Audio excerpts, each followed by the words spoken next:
Doubtless it is a rule in poetry that if you do your own work well, you will find you have done also work you never dreamed of. This is Pints with Jack, Season 5, Episode 59, C.S. Lewis, Poet. After Hours with Dr. Don W. King.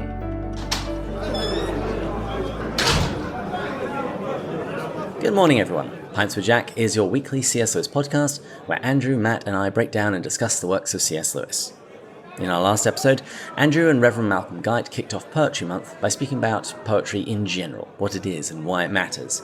And in today's episode, we're going to be talking fairly broadly about C.S. Lewis as a poet.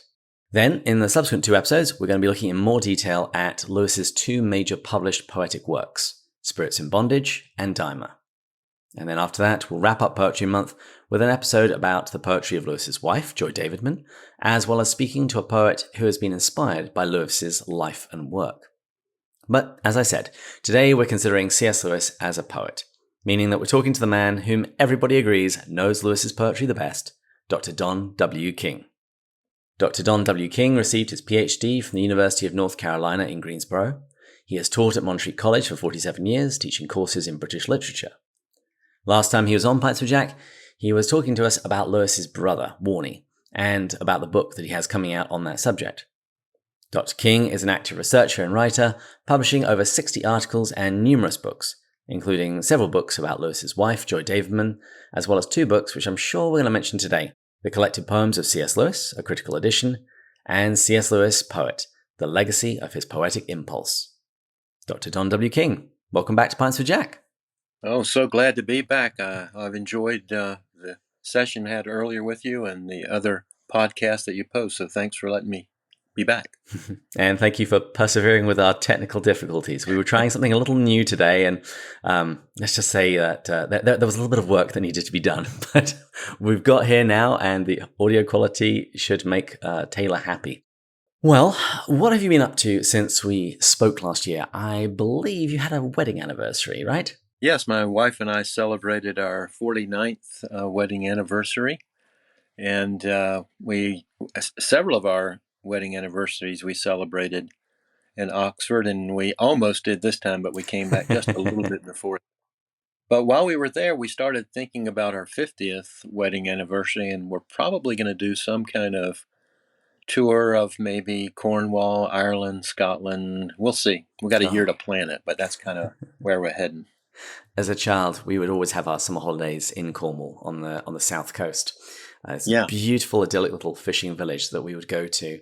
And I would beg my mother every year for us to have a day trip to Newquay, which is on the north coast, because there was surfing, fish and chip shops, and video arcades. My mother thought it was horrible and trashy, but I absolutely loved it. Yeah, I'll have to pick your brain another time about that. And believe it or not, my students don't believe this when I tell them this, but I grew up on the east coast of Virginia, and so I was a surfer when I was a younger person, much younger. I love it. Well, during this interview, I'm going to be sipping on a smoothie, which my wife made me. Are you having anything?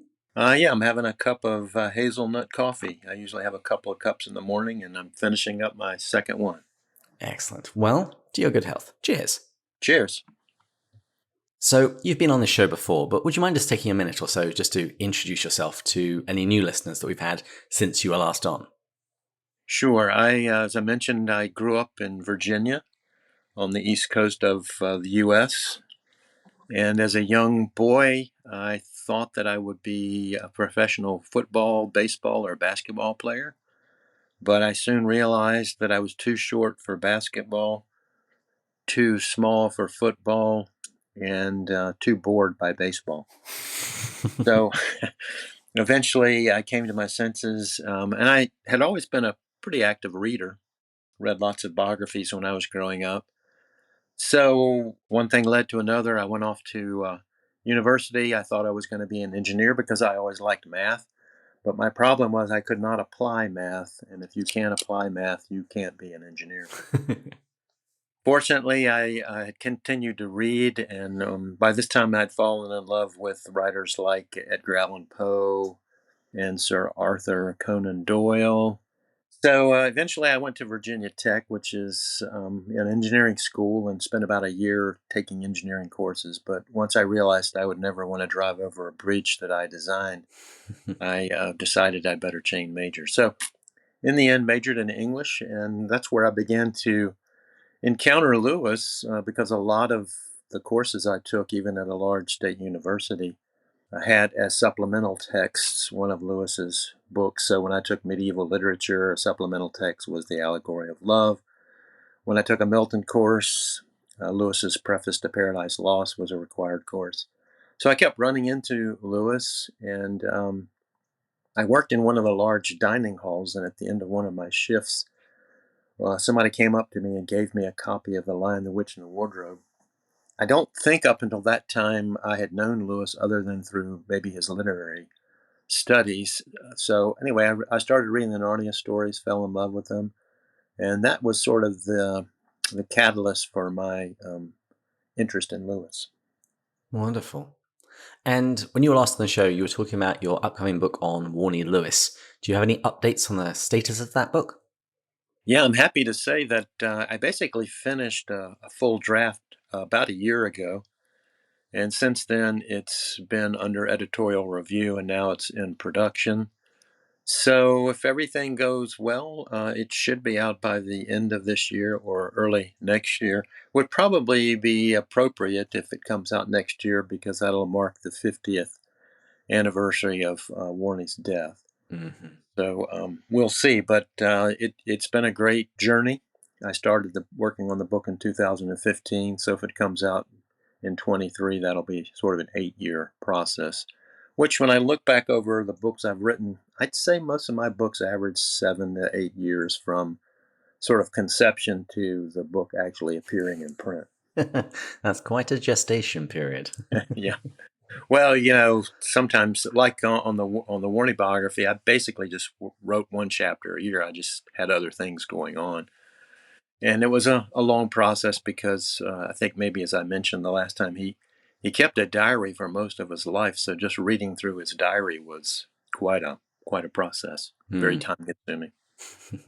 Well, let's talk about Lewis as a poet. To begin with, when did he begin writing poetry? Well, I think he first became interested in poetry through, as he says in Surprised by Joy, through the experiences of joy. He lists hearing or reading Balder the Beautiful is dead. When he came across that line, that was one of the third instances of what he described as joy. He wrote his first poem when he was about 10 years old, The Old Gray Mare, and I think became a little bit more active while he was studying at Malvern College. And at one point, that love for the North or North literature ended up with him coming across the Ring of Nibelung, those stories, and he wrote his own 3.5 canto poem based on the story of the Valkyries and so forth. So he would have been 13, 14 years old, 15 years old when he was working on that. And Lewis eventually published poetry. Would you mind just giving us a quick overview of the main published collections? Yes, Hooper in 1964 published Lewis's poems, sort of a collection of poems that he had pulled together. And then a few years later, he published Lewis's narrative poems. And then in 1994, he published what he called the collected poems of C.S. Lewis. So those were the collections of Lewis's poems that were available. But the problem was they were not complete lists of Lewis's poems. Again, what Hooper did was publish most of the poems Lewis that had appeared in print, but not all of them. Hmm. But even in Lewis's lifetime, he published books of poetry, Dymer and Spirits in Bondage. Right. As a young soldier in World War I, he wrote a number of poems on the battlefield that he then combined with another 2/3 of poems he had written previously and published in 1919, Spirits in Bondage. And I think it was during that time that Lewis's thirst, I think I would use that word, his thirst to become known as a great poet, really ramped up. And then after World War One, actually beginning in 1916, and it wasn't published until 1926, Lewis worked on Dymer, his long narrative poem. I think the initial reviews of Spirits in Bondage, they were polite if tepid. The reviews of Dymer were not very sympathetic. And so I think that was pretty disappointing to Lewis, who, as I said, had always wanted to be a great poet from the time that he became interested in poetry until about about halfway through his 20s. He wrote one poem in 1916. It's a poem, it's a sonnet, actually to poetry. And some of the lines are, I have not bowed in any other shrine from babyhood, nor sought another God to worship, and with faithless footsteps trod in any flower-strewn path, save only thine, dear Posy. So there he is in that poem, basically dedicating himself, throwing himself, if you will, into writing poetry and wanting to be a great poet. Now, Spirits in Bondage, we'll talk about that in the next episode with Karen Swallow Pryor. And when I read it recently, it was just struck me as, oh, this is World War One poetry. I'd read some Wilfred Owen and some other authors, and it seemed very similar. Yeah. Although mixed with a Lewis that I sort of recognized. There's a lot of very common Lewisian language and themes that are in there, but because this is a pre-conversion Lewis, not quite in the form or with the sentiment that I was expecting. But Dymer, would you mind just saying a few words about that? Because what is Dymer about?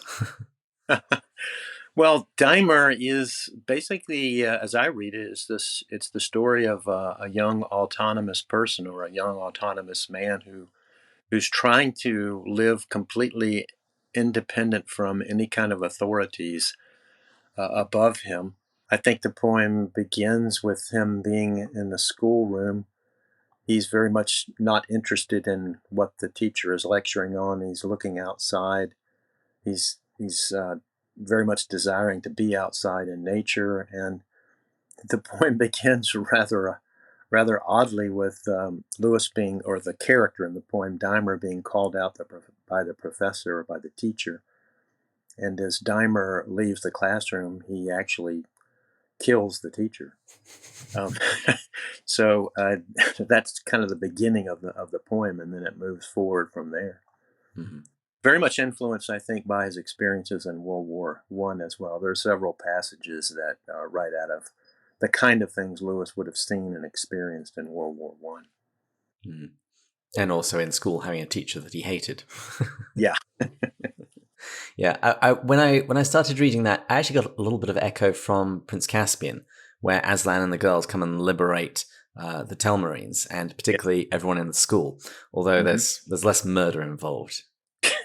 Yeah, no, I think that's a good observation. Lewis was very much unhappy with that kind of rigid system of learning that he experienced, and so he kind of imaginatively worked that out through Dymer's treatment of the teacher. Just glad he did it imaginatively. So, over the past few months, I've been reading your critical edition of Lewis's poetry, and I basically hadn't read any prior to this. Part of the reason that we're doing this poetry month is I know that this is a real weakness in my understanding of Lewis. I just hadn't touched his poetry. So I knew if I scheduled a month on the show, it would force me to actually rectify that. And although lots of people had said to me before that Lewis's poetry isn't very good, I have to admit, I am really pleasantly surprised. Well, good. I'm glad to hear that. So much of it is just delightful and funny and moving. Yeah. Well, I think that, the question a lot of people ask, you may have asked yourself this question before you began reading his poetry seriously, is does Lewis's poetry really matter? Because most people, and I think this will always be true, most people only know him through his prose, both his fiction and his nonfiction, and it's probably the case that will always be that way. So, why read Lewis's poetry? Why bother sifting through his verse if if we find the real gold is in his prose. So maybe we should just write Lewis's poetry off, especially as his early poetry is so much adolescent self-indulgence. Then when he began to write seriously, his commitment to older poetic forms and traditions, at least for some, hopelessly outdate his poetry. We know that he hated modernism, and so his antipathy to modernism isolated him, some might say, to a kind of poetic backwater. In fact, I had a friend years ago who, when we were talking about Dymer, he scoffed at it and he said it was terrible.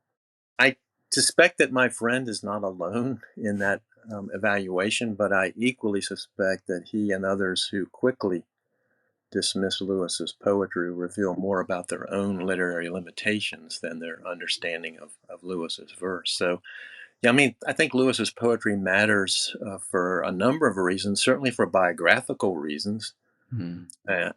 We just talked about the importance, I think, of Spirits in Bondage and Dymer. They offer unique insights into Lewis before he became a Christian, Lewis the atheist. In Spirits in Bondage, he explores how the spirit of humankind, and he portrays that spirit as either proud and indomitable or longing for beauty in those poems. At the same time, that spirit is shackled by an earthly experience, one marked by suffering and probably theological uncertainty. So those early poems, Spirits in Bondage in particular, I think we see Lewis disturbed by a sense that human life is directed by what he would call a malicious and a capricious God. And we see that certainly in Dymer as well. Owen Barfield argued that in Dymer, he says, it's practically the only place where the voice of the earlier Lewis, that is, before Lewis's conversion to Christ, is heard speaking not through the memory of the later Lewis, but one could say in his own person. So there are biographical reasons certainly for reading Lewis's early work, and when you do, when you read a poem like De Profundis in Spirits in Bondage, it's basically a poem where the speaker is just raising his fist in the face of God and criticizing God for where humankind is, World War I, and the death of so many people. So certainly the biographical reasons are there, but Lewis was, I think, as you've discovered, Lewis's poetry is pretty good. It may not be great. He's not a William Butler Yeats, perhaps. Sure. Yeah. But there's a lot of power in his poetry. You had Malcolm Guite on your podcast recently, right? Mm-hmm. Here's what Malcolm had to say about Lewis's poetry. He says, Lewis has sometimes been dismissed as archaic and eccentric, but in retrospect, his efforts in poetry, as in other fields, are much more contemporary, much more keenly directed to the crises of modernity than he's been given credit for. He goes on to say that he's not perhaps a great poet in the same sense as Yeats and Eliot, but he is a great deal better than the long neglect of his verse would imply. And Malcolm goes on to say there's an internal coherence between all his efforts in every field. Taken together, these efforts can constitute an attempt at the redemptive reintegration of reason and imagination, the broken modes of our being and knowing. And he ends this little evaluation of Lewis's poetry by saying that Lewis's poetry deserves to be reread, more widely studied, and anthologized. And of course, when I saw that simply confirmed what I had always believed. And so I think that we see in his poetry how we can find his attempts at the redemptive reintegration of reason and imagination. So, yeah, I could go on, but I'd probably better stop. Well, even if Lewis's poetry isn't the very best that poetry has to offer, as we read in the book which we read this season, The Four Loves, Lewis himself says that we don't throw out our silver to make room for gold. If it's still silver, it's still pretty good. Yeah, good point. Good way to put it. Did Lewis's poetry change much as he journeyed through life? I mean, obviously his conversion changes his worldview quite considerably, but does his poetic form or anything else change as he gets older?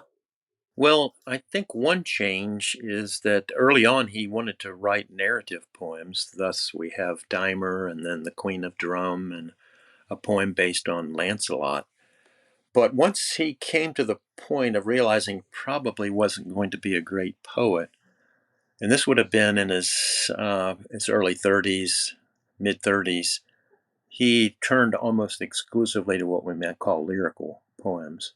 So that's one way in which his poetry changed. But I think more importantly is he had to go through a process, and he writes about this in both in his letters and in some of his diaries. He had to go through a process of dying to the idea or to the idol of being a great poet. And the dying to that idea really took place at about the same time he was moving towards theism and then eventually faith in Christ. And I think that as I'm not the first person to make this point, but I think what's interesting is that as Lewis dies, the idea of being a great poet, the prose begins to pour out of his pen in an amazing way. It's almost as if Lewis realized God was killing the idol, since God's the great iconoclast. God was killing the idol that Lewis had of being a great poet. And once Lewis died to that idea, he begins to write this amazing series of Christian apologetic books that everybody still today are amazed by when they read them and gain so much from the reading of them. So I think in terms of how he changed as a poet, it was more, not only did he begin to write more lyrical poems, if you will, but he stopped striving to be a great poet. I think he realized that God was calling him to do something else with his writing. Nothing which hasn't died will ever be raised from the dead. Mm-hmm. When I read Lewis's prose, though, I see the poetic quality of his writing. In poetry, you choose your words very carefully because you want to evoke things in your reader so they can capture something of the vision that you are trying to communicate. And I think you see that in his prose. His word choice is always very specific. And I'm always shocked. Lewis has some long books, but he also has some very short books. And whenever I read them, I'm always shocked at how short they are because I always remember far more in them. And I think it's something of that quality. The fact that in a few words, he can just set my imagination on fire. And then he just sits back and lets my imagination draw me into the story or into the thing that he's trying to teach. The words seem to do so much more work because he has that bent towards poetry. Yeah, I completely agree. And I think what's interesting for me is I can feel that happening when I'm coming to a passage. I can feel, okay, something really cool is getting ready to happen. Lewis is leading me along the way. I would say that the thesis of my first book on Lewis, the legacy of Lewis's poetry, the thesis of that book is that while Lewis is a good poet and not a great poet, we see the best expression of his poetry in his prose. So that just kind of supports what you were suggesting there. Yeah, well, that's reassuring. Well, we'll come back to your book about the legacy of his poetic impulse. Let's first talk about the critical edition that you produced. And so, first of all, for people that don't know, what actually is a critical edition and what's involved in putting one like that together? Yeah, well, the critical edition of Lewis's poetry, it's actually a book that I wish had been available when I wrote my book on Lewis as a poet. Because when I worked on that first book, I had to do a lot of digging to find all of the poems. But anyway, a critical edition is an attempt to pull together all of the poetry that is available and give each poem a very careful reading and try to reproduce the text as the poem had originally appeared in print, or if it had not appeared in print before, look at the various versions and try to decide which one was probably the one that Lewis would have published had he lived long enough to publish the poem.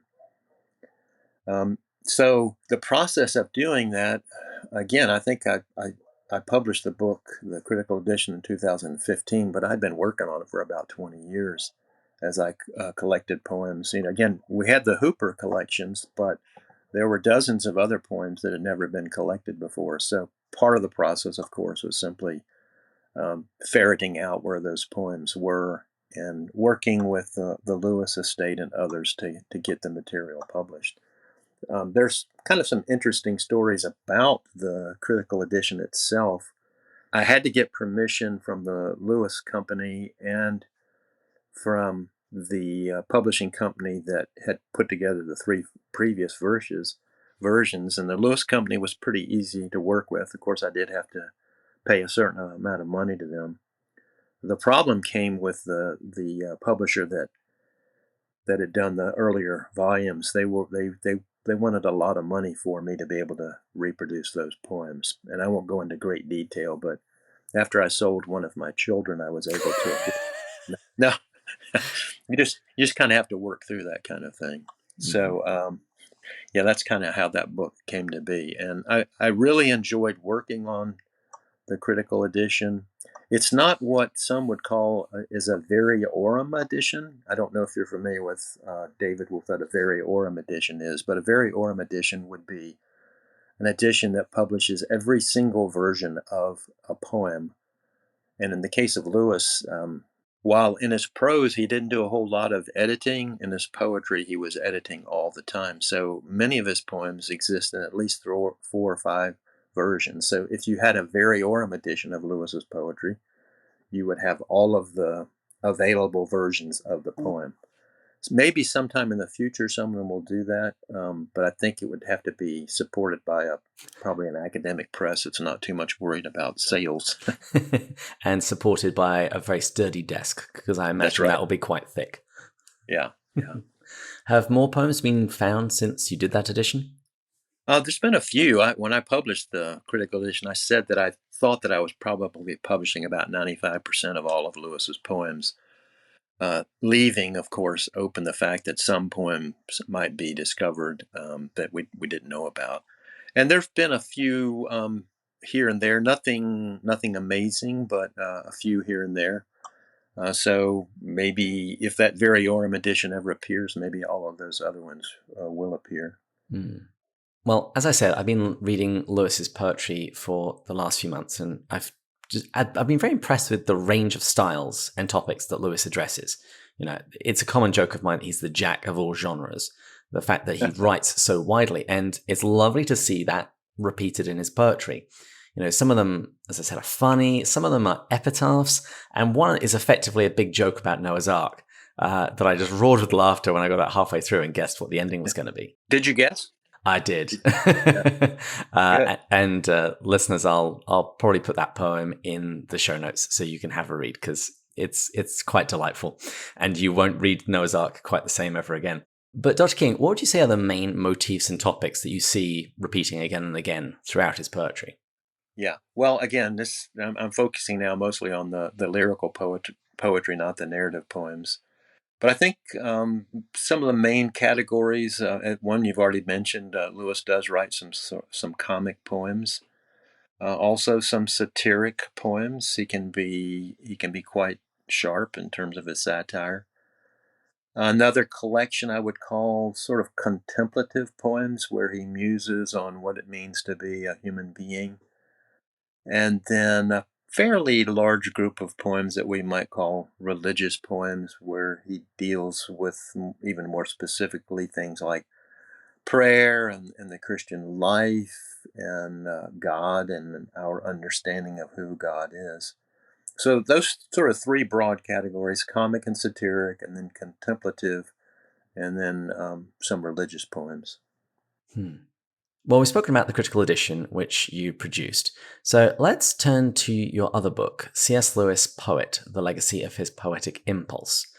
Put simply, what's his legacy? Well, I mentioned it really already. I think the main legacy is the way in which his desire to be a poet is reflected in his prose, much of his prose. I think of something like Paralandra, Hmm.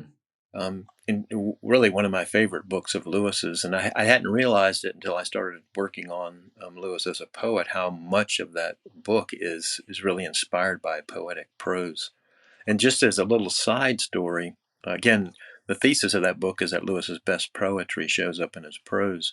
When I was working on it, I came across correspondence between Lewis and Ruth Pitter, a poet who was very popular during Lewis's lifetime. In fact, she was the poet and he was the wannabe poet in the 1930s and 40s and 50s. Anyway, I came across correspondence between the two of them in which Pitter asked Lewis if she could take the ending of Paralandra and turn it into Spenserian stanzas.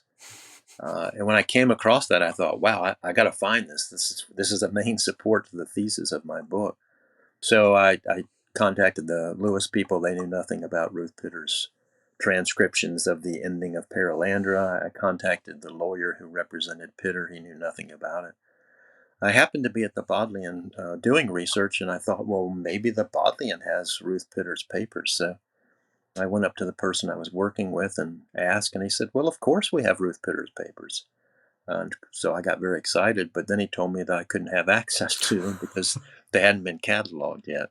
But to make a long story short, eventually I did get access to her papers, and I was looking through her manuscript notebooks. And I won't make this overly dramatic, but I was about to leave the next day when I finally found her manuscript notebook where she had taken the end of Paralandra and turned it into Spenserian stanzas. And I ended up publishing that in, well, actually, it appears in both books, The Legacy of Lewis's Poetic Impulse and in the critical edition. So I think, again, I think it's in Lewis's prose that we see, in one sense, the legacy of his desire to be a poet. I think a book like other books, certainly that Lewis wrote, certainly reflect this poetic tendency. I think A Grief Observed, I sort of actually argue that A Grief Observed is a poetic. It's a poetic lament, almost what we might call today free verse in some of the passages. So it's everywhere present, I think, in Lewis's work, and you've already indicated in your own reading that you've kind of come to that same conclusion. It's funny. I had an interview with Thomas Banks.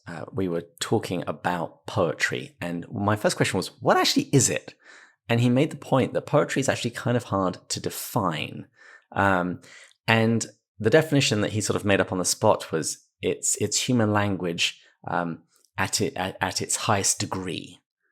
Mm-hmm. And I think that there is that quality in Lewis's work that makes people want to transform it into other forms. I actually remember when I was in the Oxford Oratory looking through all of G.K. Chesterton's stuff, and I came across one box that they had there for some reason. It just had assorted Lewis things. So that was Christmas for me. And I came across a program for Paralandra, the opera. Uh-huh. I had no idea that this even existed. Did you hear it? No. Is it available anywhere? No, but it was redone recently. I can't remember. Within the last, I'm pretty sure within the last 5 years. Of course, things get muddled a little bit, but it hasn't been that long since it was redone. Oh my And I goodness. think if you can get in touch, I think Judith Wolfe at St. Andrews, she might have been involved, or that's the name that kind of is popping to my head right now. And Okay. you might be able to find out from her, but or maybe one of your listeners actually knows better about that recent reproduction of it. I think Judith and I have actually exchanged emails. I will track this down because I am Yeah, now super curious. cool. Yeah. Well, I think that Lewis's poetry matters because it illustrates the degree to which writing poetry and being a poet were fundamental to his character. Again, that's why it Hmm. shows up in his prose. As a young person, we've talked about this. He wanted to be a great poet in the tradition of Virgil and Dante and Milton and Yeats. Um, that's probably not going to be the case. We're going to remember him more for his prose, but I did attend the investiture of Lewis at Westminster Abbey in the Poets' Corner on November 22nd, 2013. And as I was there, I was thinking that he would have never been able to predict that 50 years to the day of his death, a stone honoring him would be placed in the floor of the Abbey. Hmm. I thought also that if he had been in the audience that day, he might have had sort of a wry of slightly embarrassed smile. So, I think you're right. Well, in the time that we've got left, would you mind just giving us a flavor of some of Lewis's poetry by just picking a couple of your favorites and talking to us about them? well, I made a long list of my favorites. Well, I would have read the poem about Noah's Ark, but since you're going to deal with that, no, no, no, no, no. Do it. It's too good. Go for it. you want me to? Okay. Yes, yeah. So, so this is entitled "The Sailing of the Ark," and it was published originally in 1948. And so again, it's Lewis's retelling of the story of Noah's Ark. And so the poem goes: The sky was low, the sounding rain was falling dense and dark, and Noah's sons were standing at the window of the ark. The beasts were in, but Japheth said, I see one creature more, belated and unmated there comes knocking at the door. Well, let him knock or let him drown, said Ham, or learn to swim. We're overcrowded as it is. We've got no room for him. And yet it knocks. How terribly it knocks, said Shem.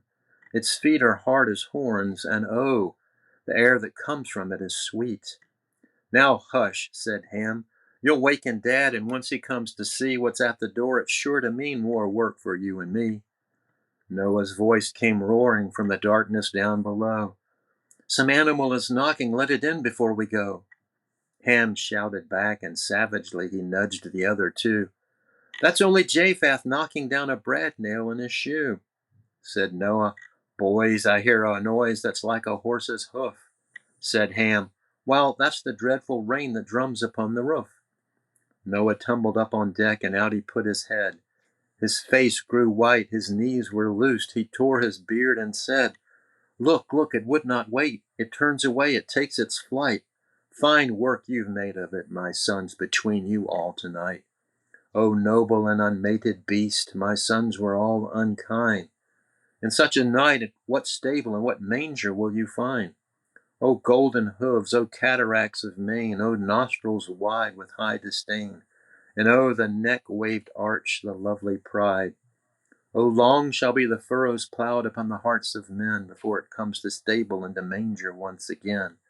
And dark and crooked all the roads in which our race will walk, and shriveled all their manhood like a flower on broken stalk. Now all the world, O Ham, may curse the hour that you were born. Because of you, the ark must sail without the unicorn. That's a delightful poem. Yeah. Yeah. Gosh, let's see. What would be a good one? I don't want to I don't want him to be too long. I think one of his sort of better known poems is the Apologist's Evening Prayer. Do you know that poem? Yeah. Yeah. I'm actually looking for somebody to do a nice calligraphy version because I've got quite a lot of apologists in my life that I want to send them a nice copy that they can put up in their offices just to remind them. So this is a short poem. It's written in 1942, probably when Lewis is beginning to be recognized for his apologetics. And so he writes, From all my lame defeats and oh much more, from all the victories that I seemed to score, from cleverness shot forth on thy behalf, at which, while angels weep, the audience laugh. From all my proofs of thy divinity, thou who wouldst give no sign, deliver me. Thoughts are but coins. Let me not trust instead of thee their thin worn image of thy head. From all my thoughts, even from my thoughts of thee, O thou fair silence, fall and set me free. Lord of the narrow gate and the needle's eye, take from me all my trumpery, lest I die. And as you probably know, David, Lewis claimed that his besetting sin was pride. And so once he became popular as, if you will, a Christian apologist, I think he, from time to time, certainly had to throw himself on his knees and realize that it would be very easy for him to begin to be prideful. So I think this poem reflects that. that recognition on his part. Yeah, it really contributes to what he's written elsewhere. It completes the picture because he says things like, a Christian doctrine is never less true to me than after I've had to defend it, when I've had to go into a purely analytical mode. I remember he writes in a letter, I can't remember who he wrote it to, but he writes in a letter about how his lectures have been never more poorly attended and says, it must be terribly good for me. Yeah. Yeah. Here's another little, it's a limerick he wrote. A funny old man had a habit of giving a leaf to a rabbit.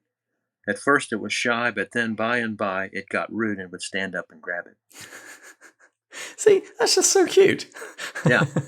And then a couple of poems probably written after the death of his wife. These are kind of favorites of mine. Here's one that he wrote. We know he wrote this one for Joy. It's entitled Epitaph for Joy Davidman. Here the whole world, stars, water, air, and field and forest as they were, reflected in a single mind, like cast-off clothes was left behind, in ashes yet with hope that she, reborn from holy poverty in Lenten lands, hereafter may resume them on her Easter day. Mm. That's where Doug Gresham gets the title for his book, Lenten Lands. Yeah, that's right. And then this sonnet that he wrote about Joy, it's an undated poem, but it almost certainly was written around the time of her death. And this is one of those poems that existed in a number of different versions. And I published the one that Hooper had included in his edition, in the 1964 edition. The other versions were really interesting, but I think this one captured most powerfully what Lewis was trying to say. It's a sonnet. He writes, all this is flashy rhetoric about loving you. I never had a selfless thought since I was born. I am mercenary and self-seeking through and through. I want God, you, all friends merely to serve my turn. Peace, reassurance, pleasure are the goals I seek. I cannot crawl 1 inch outside my proper skin. I talk of love, a scholar's parrot may talk Greek, but self-imprisoned always end where I begin. Only that now you have taught me, but how late, my lack.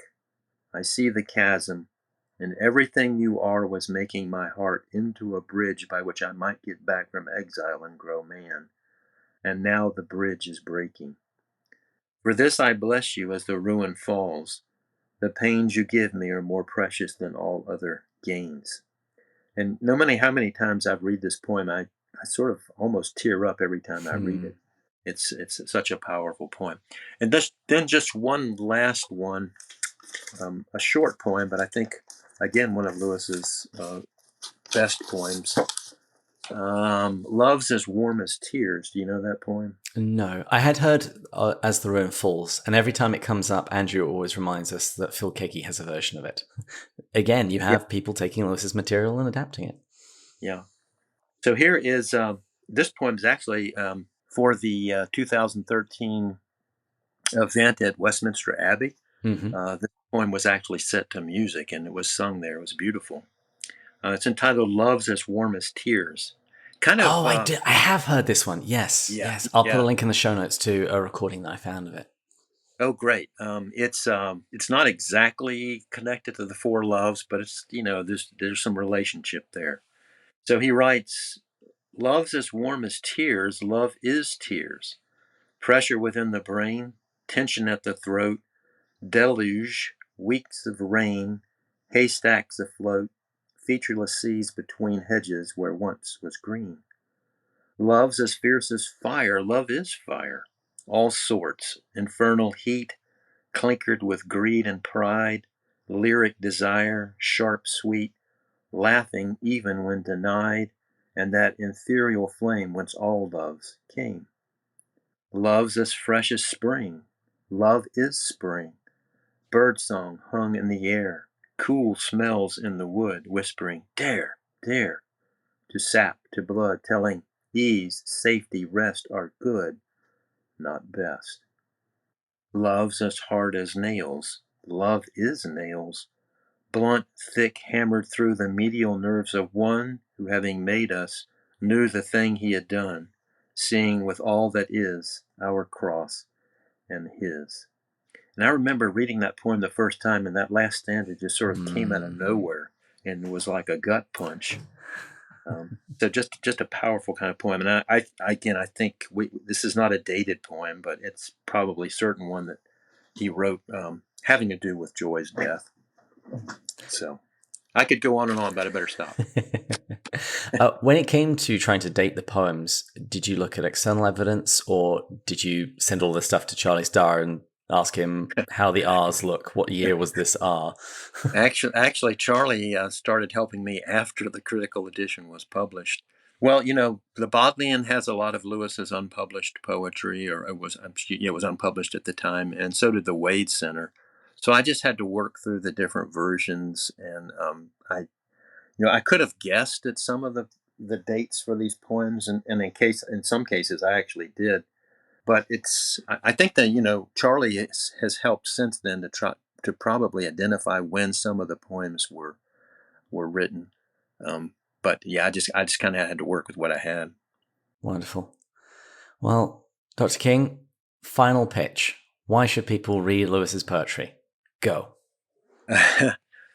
Because you will see in Lewis's poetry many of the seminal things that show up later in his prose.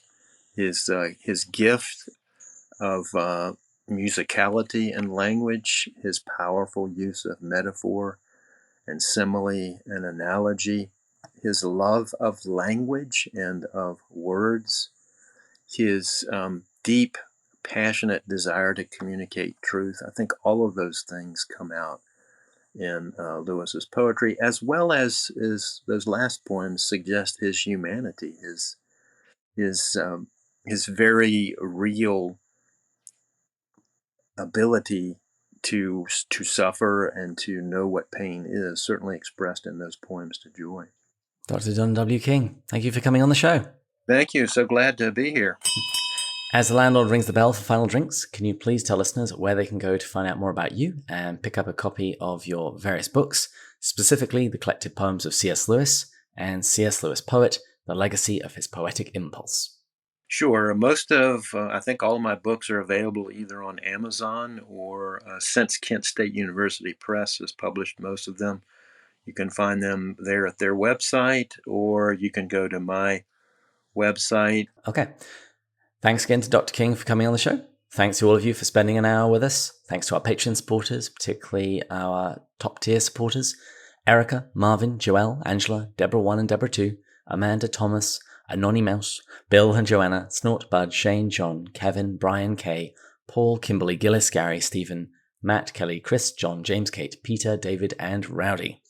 If you've enjoyed this episode, please share it with a friend and maybe include a line or two of Lewis's poetry. We'll be continuing our poetry exploration for the rest of this month, and then in September we'll be wrapping up this season.